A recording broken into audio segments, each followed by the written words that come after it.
Ontem a gente viu que a Petrobras vai começar a pesquisar a camada, a quantidade de pré-sal, né? Porque é pré-sal também, a quantidade de petróleo que tem ali na margem equatorial, especificamente num lugar que se batizou de Foz do Amazonas, que não fica na foz do Rio Amazonas, fica bem distante do Rio Amazonas, mais de 500 quilômetros, seria mais apropriado falar margem do estado do Amapá. E é importante a gente ter uma noção do que isso significa para a economia nacional, qual é a importância do petróleo nesse momento do mundo. Você sabe que o petróleo vai acabar, uma hora ele vai acabar. Hoje, no consumo atual, no ritmo atual, a gente tem petróleo para mais 47 anos. Tem um petrolômetro, sei lá, que fica medindo ao contrário quanto tempo, uma contagem regressiva em barris de petróleo e em anos, quanto tempo ainda tem petróleo no mundo, no ritmo atual de consumo, 47 anos. Não existe o ritmo atual de consumo, porque o ritmo atual de consumo vai mudando. Pode aumentar, pode diminuir em função de inovações tecnológicas, e com isso esse 47 anos pode virar mais do que 47 anos, mas você tem ainda petróleo para um bom tempo. Para você ter uma ideia do que se consome de petróleo no mundo, eu fiz uma conta. O mundo, as pessoas bebem por dia de refrigerante 100 mililitros. É bastante, né? Eu acho. 100 mililitros todos os dias. Tomam 140 mililitros de cerveja por dia. Também é razoável. Tomam meio litro de café por dia. Achei muito, achava que era menos.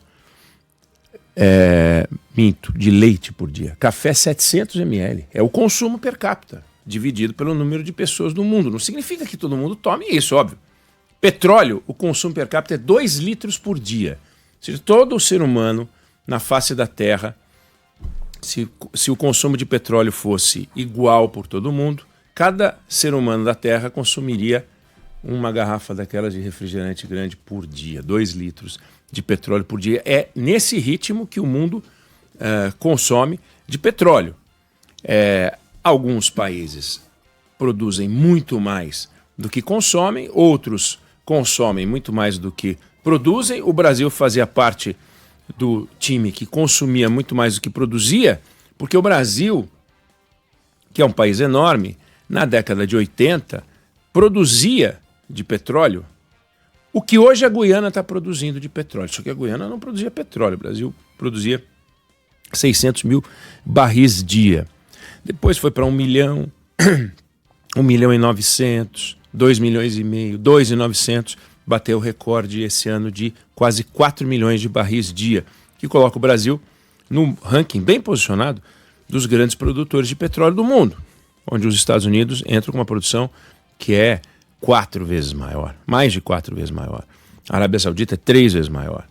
A Rússia também. A China não é muito maior do que a nossa, não. A gente está na casa dos 4, a China está na casa dos 4.400, Canadá um pouco mais, Iraque um pouco mais do que a gente. Então o Brasil é um grande produtor.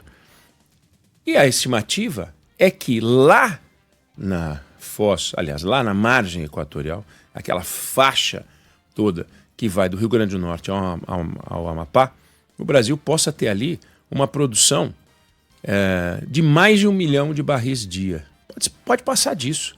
Mais de 1 milhão de barris dia equivale a aumentar em 25% a nossa produção por um tempo, porque depois os campos que hoje produzem muito vão produzir menos e pode ser que a gente passe de 1 milhão de barris por lá. Agora, se a gente olhar o que isso significa, basta ver o que aconteceu com a Guiana. A Guiana, para você ter uma ideia do que é a Guiana, pega o estado da Larissa Biscaia, Paraná. Um pouco maior do que o Paraná é a Guiana. Eu estou falando, o Paraná é um estado conhecido. O Paraná é um pouco menor do que a Guiana. Aí você pega a população do Paraná, 11 milhões e 800 mil habitantes, e pede para 11 milhões de pessoas trocarem de estado, como a Larissa, que nunca trocou o coração dela, mas trocou de estado, mora em São Paulo. Você pede para 11 milhões de paranaenses fazerem a mesma coisa. Eles podem ir para Santa Catarina, para o Rio Grande do Sul, para São Paulo, para onde eles quiserem. deixa só 800 mil paranaenses lá. Aí você tem o estado da Guiana. Aí você tem a Guiana, é isso. É um Paraná um pouco maior, com uma população que é uma casa depois da vírgula, né? 11,8, você pede para 11 milhões de paranaenses, você pode dar um tempinho pra gente, tá? Só um pouquinho. E eles vão embora. Aí fica a Guiana. Essa é a Guiana. Aí a Guiana tinha, antes da descoberta do petróleo, e lá eles estão produzindo petróleo, mais ou menos na mesma região onde a gente vai poder produzir petróleo, eles tinham uma renda per capita que era inferior à do Brasil. O Brasil tem uma renda per capita de 10 mil dólares, 9.800 dólares. Eles tinham uma renda per capita de 6 mil dólares. Eles estão com uma renda per capita de 25 mil dólares. Já estão 2,5 vezes o Brasil. E vão chegar em 2030 a 30 mil dólares de renda per capita. Então, olha isso. É o país que mais cresceu no mundo. Teve ano, nesse período de 19, 20 para cá, eles cresceram 62%. Isso é uma coisa ridícula. O PIB deles saiu de 5 trilhões para 5 bilhões para 13 bilhões de dólares. Um negócio absurdo. 5 tri, né? 5 bi para 18 bi. Perdão, 5 bi para 18 bi. Ou seja, mais do que triplicou, caminhando para quadruplicar o PIB. É um negócio inacreditável. O que não significa que a vida na Guiana melhorou pra caramba. Significa só que tem uma montoeira de dinheiro. É um país de baixa institucionalidade, é um país pobre, miserável, onde entrou uma montoeira de dinheiro. Como essa montoeira de dinheiro vai ser utilizada é fundamental. Porque o dinheiro que o petróleo gera, ele não é nem bom nem ruim. Ele não é nem bom nem ruim. Você pode gerar dinheiro com várias formas de mineração, você pode gerar dinheiro com várias indústrias, você pode gerar dinheiro com o agro, como o Brasil gera muito, você pode gerar dinheiro com indústria de transformação. A gente tem várias fábricas aqui, várias indústrias, o que não significa que você vai pegar o dinheiro e aplicar direito. A gente discute aqui no Brasil que não se aplica direito o dinheiro. Na Guiana, a coisa é complicada. Mais da metade das pessoas, quando eu digo mais da metade, é 58%, é uma barbaridade, vive com perto de 7 dólares por dia. É muita coisa. E 1/3 com menos de 4 dólares por dia. Também é muito pouco, né? Você imaginar esse dinheiro. Então, tem uma montoeira de dinheiro lá, existe uma reserva enorme de petróleo, tem petróleo lá para 50 anos, para tirar durante 50 anos. Eles operam em 3 campos de petróleo e eles têm mais 4 campos para explorar, pelo menos com pedido de licença. Então isso pode melhorar muito ainda. Agora, tem que mudar a vida da sociedade. Então quando a gente pega o que é o Amapá hoje e o que são os estados da região norte, a região norte é a mais pobre do país, a transformação que o petróleo pode fazer, se bem utilizado. O Brasil hoje arrecada com royalty de petróleo de 60 a 70 bilhões de reais por ano, com esses 4 milhões de barris de petróleo. Imagina com 1 milhão de barris de petróleo, uns 15, 20 bilhões de reais entrando no caixa de alguns estados desses, o que gera de transformação na educação, na saúde, na infraestrutura, o que pode gerar, né? É de se imaginar que os governantes trabalhem do jeito certo. Agora, se os governantes trabalharem do jeito errado, o que vai acontecer é que você vai ter uma renda per capita alta, resultado da produção do PIB mais alto, e uma vida miserável, que é possível. É possível. Na Guiana não mudou tanto assim a vida das pessoas e tem muita reclamação de que as empresas estão enriquecendo, de que o extrativismo está tirando também o dinheiro de lá. Nós temos que ficar atentos, não dá para a gente bobear, não. Produzir petróleo é essencial.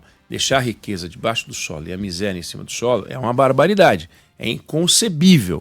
Só mesmo esses aloprados desses ambientalistas radicais que vivem uma vida muito confortável, porque eles voam de avião com a gasolina que sai do petróleo, eles usam celulares sofisticados com tecnologia que envolve mineração, consumo de energia alta, produção de carvão, usam toda a tecnologia, alugam carro na Europa, onde 80% da energia é produzida pelo carvão, e vão para os eventos para discutir o fim do petróleo e combater o petróleo e viva a energia eólica, que nunca vai sustentar o mundo, viva a energia solar, que nunca vai sustentar o mundo. Não há a menor possibilidade de você sustentar o mundo com uma energia que depende do vento, e quando não venta, para, que depende do sol, e quando não tem sol, para. Não existe isso. Nenhum país do mundo vai se sustentar com as chamadas energias alternativas, que elas não são alternativas do tipo,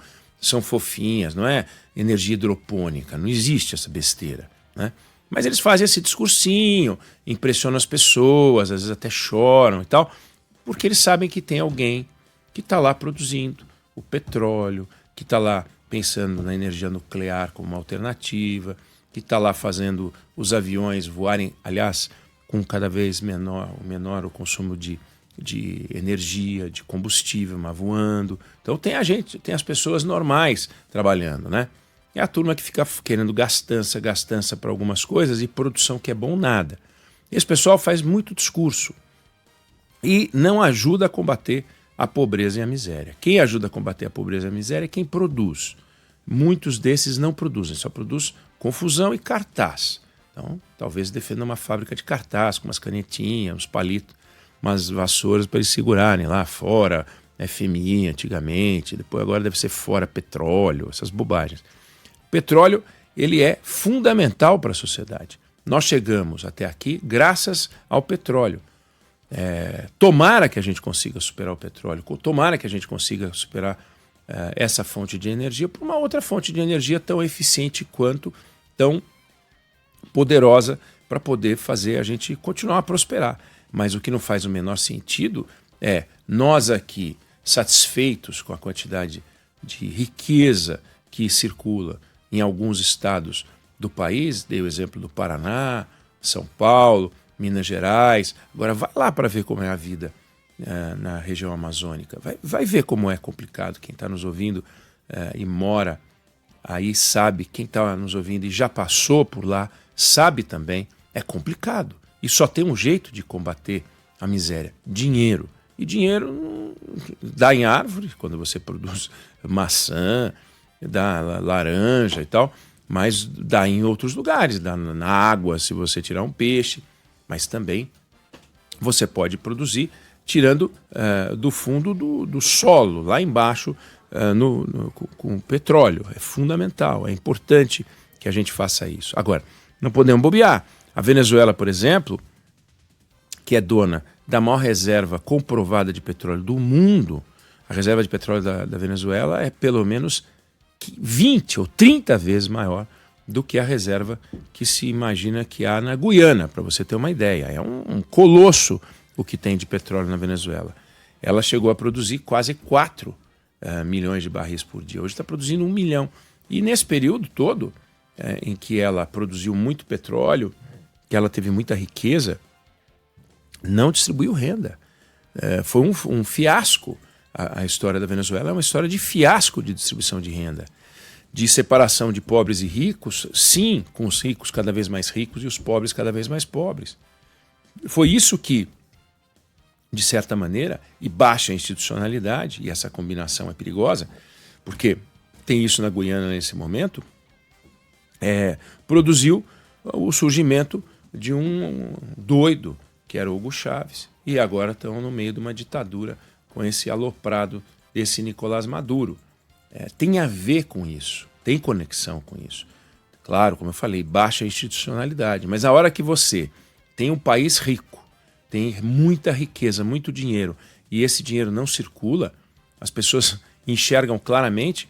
Há relatos na Guiana com pessoas vivendo com menos de $4 por dia, vendo aquelas SUVs americanas andando para lá e para cá, que são os carros usados pelos executivos das multinacionais americanas que estão lá tirando petróleo. Aí, bicho, aí é encrenca. Esse negócio não é bom. A gente tem que tomar muito cuidado. A gente tem que ser a favor do progresso, a gente tem que ser a favor da riqueza, a gente tem que ser a favor das indústrias, a gente tem que ser a favor de todos os meios capazes de produzir riqueza lícita e que ajudem o mundo a progredir. Mas é preciso, sem dúvida nenhuma, distribuir para os mais pobres. Então a gente tem que acompanhar isso. Agora, o que não podia era não produzir. Isso é um escândalo, porque daí não adianta. A desigualdade vai continuar, não vai ter meios de combater. Com o petróleo e a renda do petróleo, você tem meios de combater a miséria. E aí a luta é para combater a miséria, que é fundamental. Todo mundo tem direito a isso. Não adianta ficar fazendo do jeito que alguns demagogos fazem, que é ficar fazendo dívida pública, arrancando dinheiro que não tem, produzindo despesa que não se sustenta.